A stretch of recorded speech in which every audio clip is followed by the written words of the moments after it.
어디서나 쉽고 빠르게 인쇄의 유토피아 성원의 드피아. 여름에는 부채 판촉물, 다양한 부채 역시 성원의 드피아.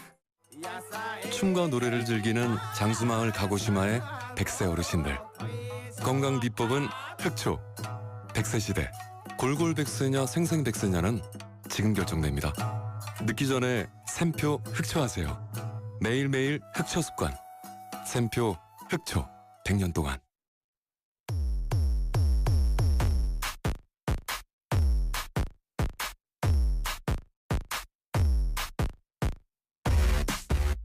신율의 뉴스 정면 승부 3부 시작하겠습니다. 오늘 하루에 있었던 가장 중요한 뉴스들 김영민 아나운서가 깔끔하게 정리해드리는 정면 브리핑 시간이죠.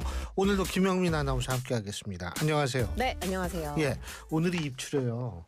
예? 네, 그래서 날씨가 좋아요. 우리 이문기 작가는 뭐 벌써 좀 추워지는 것 같다고 해가지고 내가 이상한 건가 우리 임 작가가 이상한 건가. 확실히 조금 시원해지긴 한 것 같더라고요. 근데 왜 난 그걸 느끼질 못하지? 더운 것만 느껴지고 그 조금 시원해지는 거. 방송에 대한 열정이 너무 과하신 게 아닐까요? 그래서 그런가요? 그렇게 과했나 내가? 다시 한번 생각하게 되는데 아니 뭐 어쨌든 입추. 뭐 입동도 아니니까 입추 그만큼 좀 빨리 시원해졌으면 좋겠다는 생각은 하게 되는데 여러분도 어쨌든 여름도 서서히 가고 있는 것 같습니다. 여름이 간다라는 것 이게 시간이 흐른다는 거고 그만큼 나이를 먹는다는 것 뭐 이런 거를 의미하는 거거든요. 그러니까 뭐 여름이 계속 진짜 너무 더워서 그렇지 시간이 빨리 가는 것 이게 뭐 반드시 좋은 것만은 아닌 것 같아요. 이러다가 한 며칠 있으면 이제 춥다고 할 거 생각하니까 벌써 시간이 이런 건 이제 전문 용어로 오버한다 그러죠. 뭘 조금 있다가 뭘 추워져요. 겨울이 또 금방 오더라고요. 겨울이 금방은 오죠. 그러니까요. 이야, 그러고 보니까 나도 정년 날짜가 점점 다가오네. 자, 이 얘기부터 해보죠. 전 근데 이게 뭐가 어떻게 돌아가는지 모르겠어요. 트럼프 대통령이 이번에는 미국으로 수입되는 반도체 100%의 품목 관세를 부과하겠다 이렇게 얘기를 했는데 이게 근데 이분 얘기가 이게 좀 워낙 상대방 얘기하고 많이 다른 게 있어가지고 어떻게 되는지 모르겠더라고요. 그리고 사실 말을 했다가 바꾸는 경우도 많고. 그렇죠. 왜냐면 주한미군 숫자를 보면 알거든요. 28,500명인데 맨 처음에 3만 명부터 시작해서 3만 5천 최근에는 4만 명이 좀 넘는다는 얘기까지 나왔으니까. 네. 예. 지금 트럼프 미 대통령이 현지 시간 6일에 반도체의 약 100%의 품목별 관세를 부과하겠다 이렇게 밝혔거든요. 예. 백악관에서 열린 애플의 대미 시설 투자 계획을 발표하는 행사에서 발언을 한 건데 반도체에 약 100%의 관세를 부과할 것이고 미국으로 들어오는 직접 회로와 반도체가 부과 대상이다라고 밝혔습니다. 그런데 사실 이게 다 그 마가의 일환이지 않습니까? 예. 다 미국의 이익이 되기 위한 뭐 일환인데 예. 그래서 만약에 반도체 공장을 미국에 건설한다면 이 품목별 관세는 부과하지 않겠다라는 것입니다. 그래서 어떤 이유에서건 공장을 짓겠다고 해놓고 실제로 짓지 않으면 그때는 다시 계산해서 누적 관세를 부과하겠다. 반드시 지불을 해야 된다. 이런 이야기를 했고요. 다만 반도체 관세의 구체적인 부과 시기까지는 언급하지 않았습니다. 근데 공장을 짓겠다고 그래놓고서 짓지 않으면 근데 이게 공장 짓는데 오래 걸리는데. 그러니까요. 근데 어쨌든 반도체가 자동차와 함께 사실은 자동차가 제일 크거든요. 네. 자동차와 함께 우리나라의 주력 대미 수출 품목이죠. 그죠? 그러니까요. 그래서 좀 걱정이 되는데 예. 반도체는 교수님 말씀하신 것처럼 우리나라의 대미 수출 품목 중에 자동차에 이어서 두 번째로 규모가 크고요. 그렇죠. 지난해 한국의 대미 반도체 수출액 106억 달러, 우리 돈으로 약 14조 7천억 원을 기록한 만큼 시장이 큽니다. 그렇지만 일단 좀 희망적인 건 한국이 지금 최근에 우리 미국과 무역 합의를 했는데 예. 이때 15% 수준의 품목 관세만 적용 받을 수 있는 가능성이 좀 언급이 됐던 것 같아요. 반도체와 의약품의 경우에는 다른 나라와 비교해서 불리하지 않은 대우를 받도록 요구를 했고 미국이 이를 수용했다고 합니다. 미국이 앞서서 EU와 반도체의 15%의 품목관세만 부과하도록 합의를 했기 때문에 우리나라도 아마 동일한 15%를 적용받지 않을까 하는 것이 지금 언론의 예측이고요.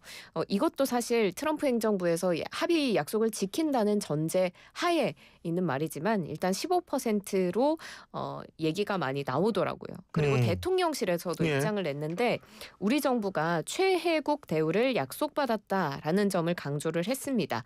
강유정 대변인이 브리핑에서 통상교섭 본부장이 이야기했듯 최혜국에 대한 약속을 받지 않았느냐 이런 입장을 밝힌 만큼 아마 진짜 100%를 적용받는 일은 없어야 하지 않을까. 이게요. 제가 어제 뉴스를 보면서 깜짝 놀랐는데 자 퀴즈 들어갑니다. 일본이 똑딱똑딱. 내가 초조해지네. 네. 일본이 자동차 관세 얼마 낼 것 같아요? 어려운데요. 15%로 네. 우리는 알고 있잖아요. 그래가지고 야 이게 우리 자동차 이거 큰일 났다 이거. 왜냐하면 일본은 2.5% 내다가 15%가 된 거고 우리는 0% 내다가 15%된 거니까 우리가 더 많이 오른 거 아니냐. 야 이거 우리 가격 경쟁력 어떻게 되느냐 막 그랬는데 지금 미국에서는 뭐냐면 일본 제품에 대한 특례를 미적용해서 이거 웃으면 안 되는데 기존 관세 플러스 15%라는 거예요. 이렇게 되면 이게 사실은 자동차 같은 경우에도 15%보다는 훨씬 더 내는 그런 상황이 될 수가 있는 거죠. 그러면 일본이 더 내기 때문에 우리가 FTA로 0%였다 15% 오른 거랑 똑같이 되는 거죠. 이유는 달라요. 이유는 15% 자동차는 네. 그렇다고 얘기를 하는데 이런 식으로 이게 해석에 따라서 많이 달라지니까 이게 뭐가 어떻게 돌아가는지 모르겠더라고요. 예. 맞습니다. 이건 진짜 두고 봐야 돼요. 모든 게. 자 그리고 이춘석 의원 얘기 좀 해야 될 텐데 이제 지금은 무소속 의원이 됐죠. 근데 저는 이분이 제명을 당했는지 아직은 확실하지는 못한 것 같아요. 이거 제가 확인을 해봐야 되는데 확인을 못 해가지고 왜 그러냐면 윤리위에서 그 결정을 내려도 이게 절차가 있을 텐데 어쨌든 이춘석 의원 경찰이 지금 전담반까지 꾸려가지고 고강도 수사에 나선다 그러죠. 네, 맞습니다. 예. 일단 방송 들어오기 전에 제가 확인한 바에 따르면 더불어민주당은 이춘석 의원에 대해서 제명에 해당하는 징계 사유가 존재한다고 봤고요. 예. 뭐랄까요? 차명 계좌를 빌려준 혐의를 그러니까 그 의혹을 받고 있는 참호 보좌관에 대해서도 전부 의혹입니다. 네, 의혹입니다. 뭐 팩트로 확인된 바가 없기 네, 때문에. 참호 보좌관에 대해서도 역시 제명에 해당하는 징계 사유가 존재한다고 봤습니다. 그래서 민주당은 결정문을 당원 자격 심사위원회에 통지할 예정이다라는 소식까지 들어와 있고요. 경찰에 대한 이야기를 좀 해보면 경찰은 지금 이춘석 무소속 의원에 대한 전담 수사팀을 인력 25명 정도 규모로 꾸려서 수사에 착수를 했습니다. 법과 원칙에 따라 엄정하게 수사하겠다는 입장을 밝혔고요. 사실 지난해 12월 31일에 이제 재산 신고를 했을 때 기준으로 이춘석 무소속 의원의 경우에는 본인뿐 아니라 가족 모두가 주식을 보유하지 않은 것으로 기재가 돼 있는데 그 차모 명의로 주식 보좌관. 네, 예. 차모 보좌관의 명의로 주식 그 계좌를 보는 것이 지금 사진으로 찍히면서 논란이 되고 있죠. 재산 은닉 등 불법적인 목적으로 차명 거래를 하는 자는 5년 이하의 징역 또는 5천만 원 이하의 벌금에 처하도록 규정이 돼 있는데 이 부분에 대해서 경찰이 앞으로 수사를 이어나갈 예정입니다. 그렇죠. 이제 뭐 이 통장도 좀 들여다볼 거고 뭐 여러 가지 할 텐데 근데 이 국힘에서는 지금 국민의힘에서는 특검해야 한다 지금 이렇게 나오고 있죠. 네, 그렇습니다. 국민의힘에서는 이게 그냥 한 의원 개인의 일탈이라기보다는 이것을 이른바 이춘석 게이트 라고 명명을 하고 있습니다. 권력형 내부 정보 악용 국기문란 게이트다 이렇게 이야기를 하고 있는데요. 그래서 지금 국민의힘에서는 특검법을 당론으로 발의를 했습니다. 앞서서 특검법 추진 의사를 밝혔던 주진우 의원이 대표 발의자로 이름을 올렸고요. 경찰의 역량만으로는 엄정한 수사를 기대하기가 어렵다라는 것이 국민의힘의 입장입니다. 의원 개인의 일탈로 꼬리 자르기를 할 수도 있지 않느냐라고 지금 비판의 수위를 높이고 있고요. 국민의힘의 경우에는 지금 이춘석 의원에 대한 특검뿐 아니라 국회의원 전원에 대한 차명재산 전수조사를 정부 여당에 공식적으로 제안하면서 요구하고 있기도 합니다. 아니 뭐 수사는 제대로 해야겠죠. 이게 왜 그러냐면 이춘석 의원이 억울할 수도 있어요. 본인 얘기대로 우연히 봤는데 그게 찍혔다. 뭐 제가 뭐 그 거래를 하는 내용까지 찍혔다는 보도도 일부 있지만 그게 뭐 확인을 제가 한 건 아니니까 억울할 수도 있다고는 보는데 문제는 뭐냐면 이런 의혹을 받는다는 사실 자체가 이분이 국정기획위원회 그 AI 관련 네. 위원장을 했잖아요. 네. 그러니까 그 부분 때문에 이게 사실은 굉장히 좀 주목을 더 받을 수밖에 없는데 뭐 수사 잘 해야겠죠. 근데 이제 또 국민의힘은 법사위원장 문제 가지고 얘기를 하는데 추미애 의원 내정되지 않았습니까? 근데 네. 이거 원래 우리한테 다시 달라. 이렇게 얘기를 하는데. 네, 그죠? 맞습니다. 예. 야당의 몫으로 법사위원장을 돌려달라라고 지금 국민의힘에서는 목소리를 예. 높이고 있습니다. 추미애 의원의 법사위원장 내정을 즉각 철회하길 바란다라고 촉구를 했는데요. 국민의힘 법사위원들이 오늘 기자회견을 열었습니다. 이춘석 의원이 국회 본회의 중에 차명으로 주식 거래를 해서 1,500만 주식 투자자들은 물론 성실하게 하루하루 살아가는 평범한 국민들의 가슴에 대못을 박았다. 라고 이야기를 하면서 정청래 대표가 송구스럽다고 사과를 했는데 이건 대국민 위장술이다라고 비판을 했습니다. 말로는 송구스럽다면서 밤사이 탈당한 이춘석 의원의 제명을 거론하는 등 꼬리 자르기를 하고 그 와중에 김병기 원내대표는 후임 법사위원장으로 추미애 의원을 내정했다. 민주당이 일말의 반성이라도 했으면 후임 법사위원장을 국회 관례대로 야당에 넘겨주든지 아니면 최소한 국민의 여론을 살펴보려는 신용이라도 했을 것이다 라면서 지금 더불어민주당이 어떻게든 재발 방지 대책을 수립하기보다는 법사위원장 자리를 지켜내겠다는 아짐만 보이고 있다. 이렇게 강도 높게 비판하기도 했습니다. 예, 이게 그러니까 양쪽의 논리가 나름대로 저게 있는데 그 사실 법사위원장 야당 몫이 된 게 이게 상당히 오래된 전통이거든요. 김대중 노무현 정권 시절부터 이게 쭉 이어져 내려온 건데 야당이 법사위원장을 하는 이유는 견제를 위해서 하라는 얘기거든요. 네. 예? 그런데 이게 그래서 사실 그 22대 국회 구성될 때 당시에만 하더라도 자신들이 뭐 그 민주당이 그때는 야당이었으니까요, 사실. 근데 지금 이게 갑자기 여야가 바뀌었잖아요.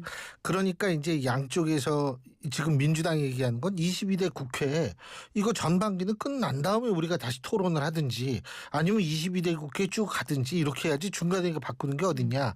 그리고 이제 국민의힘은 야당 몫이니까 우리가 가져가겠다. 지금 이렇게 나오는데 뭐 제가 이 양시로는 아니지만 양쪽 다 논리적으로 뭐 수긍할 수 있는 측면은 분명히 있다라고 볼 수 있습니다.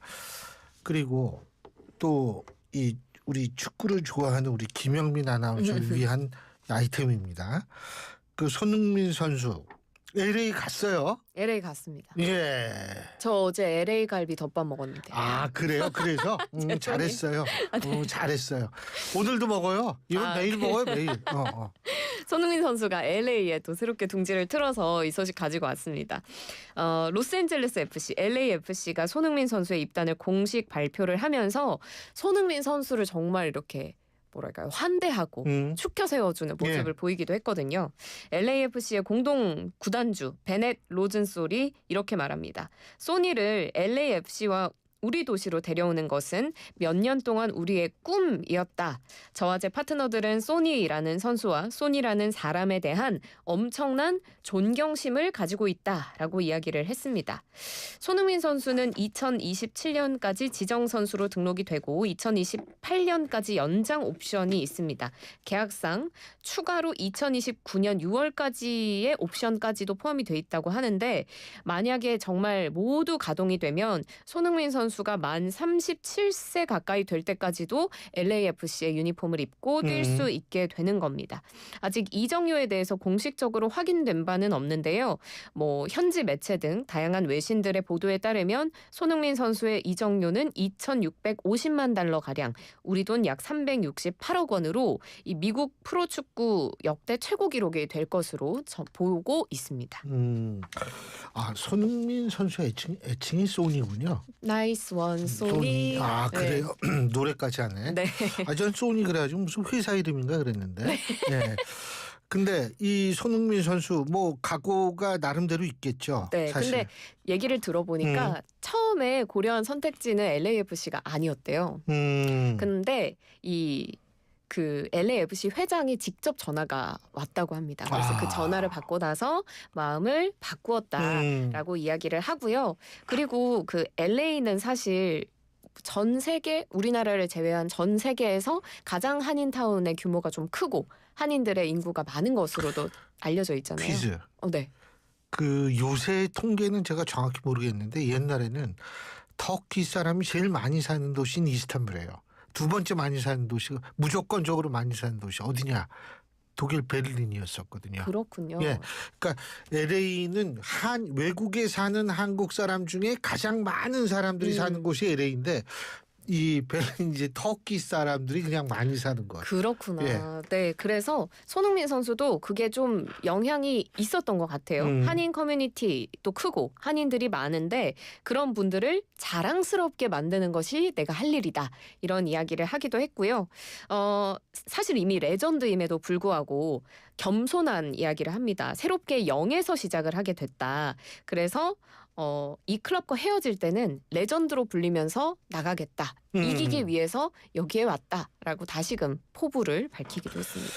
이야, 뭐 하여간 우리 손흥민 선수 뭐 어디 가서든 잘할 테니까. 예, 그리고 뭐 김영민 아나운서가 항상 이때 응원도 해주고. 나이스 원 뭐, 소니. 뭐 상관은 없는 사람이지만 네. 어쨌든. 예. 상관 있고 싶은데 상관없습니다. 예, 예. 우리 둘째 딸에도 상관 있고 싶어하다는 얘기를 많이 합니다. 예, 오늘 말씀 여기까지 듣죠. 고맙습니다. 고맙습니다. 김영민 아나운서였습니다. 춤과 노래를 즐기는